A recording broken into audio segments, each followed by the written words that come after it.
Eto guys, no? Panoodin natin ngayon etong bagong banat pahayag ni Yusek Claire Castro, no, dito sa ating BP, kay BP Inday. Ngayon ay talagang may isang mukha na ibinigay o ipinakita ito si Yusek, no, upang maging kahawig nga ng ating BP, no. So dito ay talagang binakbakan niya ng matindi ito si BP Inday. Ewan ko kung bakit nasabi niya to at naipakita niya to sa kanyang YouTube, no. Sa kanyang YouTube to guys, no, habang siya ay nagsasalita, eto na. Meron siyang banat dito kay BP Inday. Ewan ko kung bakit ganito katindi ang galit talaga nito ni Yusek, no. Basta sa usaping fans ni BP Inday, yung ano bang tawag doon? Yung kanyang fans na nilustay daw, di umano. Eto, matatawa kayo dahil etong mga pinagsasabi ni Yusek ay talagang siya lang talagang nakakaintindi nito, no. Hindi naman to makakaapekto dito kay BP Inday, kaya lang magugulat kayo sa isang palabas ay ikinumpara ni Yusek yung pagmumukha dito ni BP Inday, no? Yung pagmumukha daw, natira, magatsaki daw ang kanyang muka o yung kanyang expression daw pag nagagalit ito si BP Inday. Ito, panoodin natin ngayon guys yung ano ni Yusek Claire. Tingnan natin kung anong masasabi niya at yung banat niya dito. Kasi siya pag nagme-meltdown siya, iba itsura niya eh. Diba? Tingnan natin. Okay, wait lang, hanap lang ako. Ayan, so naghahanap siya guys, no? Naghahanap siya ng mukha na ipapalit kay BP Inday. So ito guys, bago natin pagpatuloy, no, baka pwede ako makisuyo sa inyo na pakipindot naman ang subscribe button dyan sa ating YouTube channel, no? Nasa ganun, ma-hit natin yung 1,000 subscriber, no? Salamat guys kung kayo magsasubscribe, no? So ito, ipagpatuloy na natin.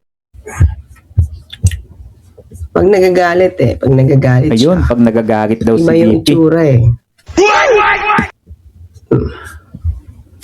Saan na ba yan? Wait lang mga clear ha. Nahanap ko pa. Hanap siya.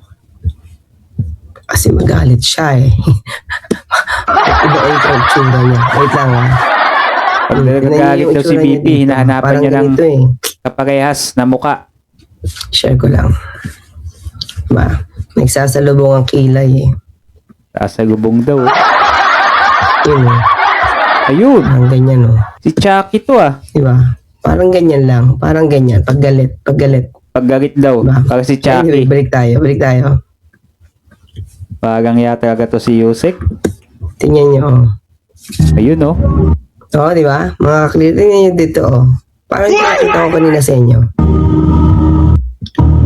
Bakit? Di ba? Bakit?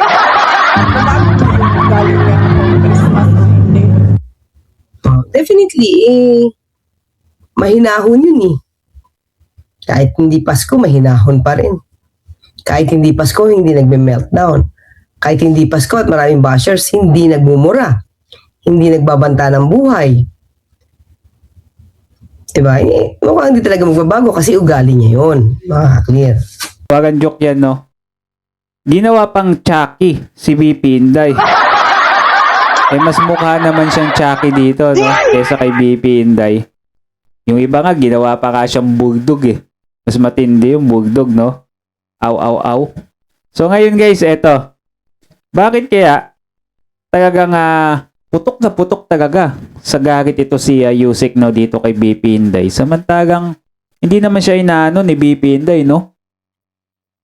O sadyang sinusunod niya lang talaga yung inuutos ng kanyang amo na bigyan to ng ano si Inday. Kumbaga, problema. Kasi tuwing ano na lang talaga, laging matindi talagang depensa nito ni Yusek, no? Ewan ko kung may mageta ba itong natanggap. Ano sa tingin nyo guys? May mageta kaya natanggap to si Yusek? Kasi ganyan na lagi ang ano niya eh.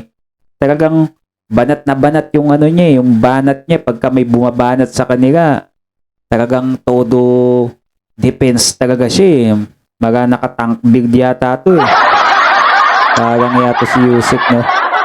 Ang dami na namang magagalit sa kanya dito. Mga DDS fans, no? Siyempre, yung mga BBM fans dyan, tuwan-tuwa yun, di ba? Tuwan-tuwa yan sila dyan. Sa bagong banat nito ni Yusek.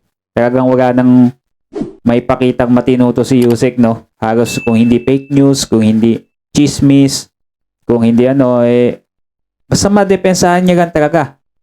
No? Madepensahan niya yung administrasyon, no? Yung kanyang amo. Ayan, so, ay nako. Comment down below na lang kayo guys dito sa video natin. Ano masabi niyo dito kay Yusek, no? Sino mas kamukha ni Chucky? Si VP Inday ba o to si Yusek?